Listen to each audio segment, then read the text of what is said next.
High friends, welcome back to நலமுடன் வாழ. இன்றைக்கி நம்ம பார்க்க போகிற வீடியோன்னு பார்த்தீங்கன்னா, பப்பாளி சாப்பிடும்போது இந்த பொருட்களை தெரியாமல் கூட தொடாதீங்க, இல்லைனா உங்களுக்கு ஆபத்து தான். வாங்க இன்னைக்கு அதை பற்றி தெரிஞ்சுக்கலாம். பழங்கள் ஆரோக்கியமானவை என்பதில் எந்தவித சந்தேகமும் இல்லை. பழங்கள் சமச்சீர் உணவின் இன்றியமையாத ஒரு பகுதியாக நிரூபிக்கப்பட்டுள்ளது. பழங்கள் உடலின் ஆரோக்கியத்தை ஊக்குவிக்கவும், சோர்விலிருந்து மீட்கவும், நாள் முழுவதும் செயல்பட தேவையான அனைத்து ஊட்டச்சத்துக்களையும் வழங்குகின்றன. அதிக நார்ச்சத்து, குறைந்த கிளைசிமிக் இண்டெக்ஸ், இனிப்பு சுவை மற்றும் வசீகரமான நிறம் ஆகியவை நிறைந்த பப்பாளி போன்ற பழங்கள் பல ஆரோக்கிய நன்மைகளை வழங்குகின்றன. நோய் எதிர்ப்பு சக்தியை அதிகரிப்பது முதல் செரிமான ஆரோக்கியம், வளர்ச்சிதை மாற்றத்தை மேம்படுத்துவது வரை எளிதில் கிடைக்கக்கூடிய இந்த பழம் அனைத்து வயதினருமே அவசியம் எடுத்துக்கொள்ள வேண்டிய பழங்களில் ஒன்றாகும்.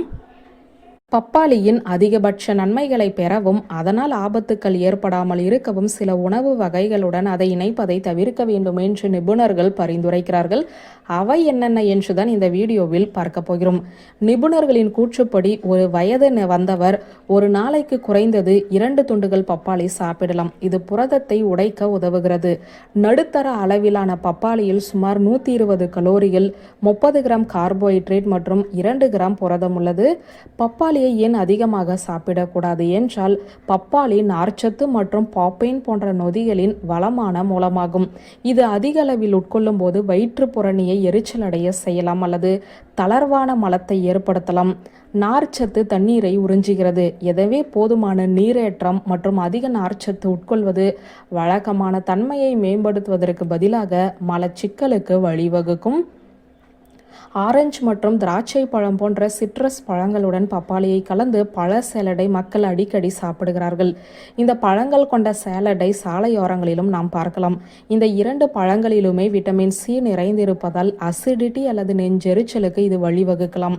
அதிக புரதமுள்ள உணவுகள், அதாவது பப்பாளியில் புரதத்தை உடைக்கக்கூடிய என்சைம் அதிகம் இருக்கிறது. மேலும் அவற்றை அதிக புரத உணவுகளுடன் சேர்க்கும் போது அவை சில உயர் புரத உணவுகளின் செரிமானத்தில் தலையிடக்கூடும். செரிமான பிரச்சனைகளை தடுக்க அதிகளவு இறைச்சி, மீன் அல்லது டோஃபுவுடன் பப்பாளியை சேர்த்து சாப்பிடுவதை தவிர்க்க வேண்டும். அடுத்ததாக, நிபுணர்களின் கூற்றுப்படி நன்கு புளித்த உணவுகளுடன் பப்பாளி கலக்கக்கூடாது. அவற்றில் ப்ரோபயாட்டிக்குகள் உள்ளன. மேலும் பப்பாளியின் என்சைம்கள் அவற்றுடன் கலந்தால் அவை செரிமானத்தை சீர்குலைக்கலாம் அல்லது இரைப்பை குடல் பிரச்சனைகளுக்கு வழிவகுக்கும். நீங்கள் பப்பாளி மில்க் ஷேக் அல்லது ஸ்மூத்தி குடிப்பதை வழக்கமாக கொண்டிருந்தால் அதை உடனடியாக நிறுத்த வேண்டும். பால் பொருட்களுடன் பப்பாளி ஒன்றாக இணைவது நல்லதல்ல. பப்பாளியில் பாப்பைன் மற்றும் சைஃபோஃபைன் போன்ற நொதிகள் இருக்கிறது. இதை பாலை சுருட்டி செரிமான அமைப்பின் செயல்பாட்டை சீர்குலைக்கும். இந்த கலவையானது வீக்கம், வாயு மற்றும் பிடிப்புகள் போன்றவற்றை ஏற்படுத்தலாம்.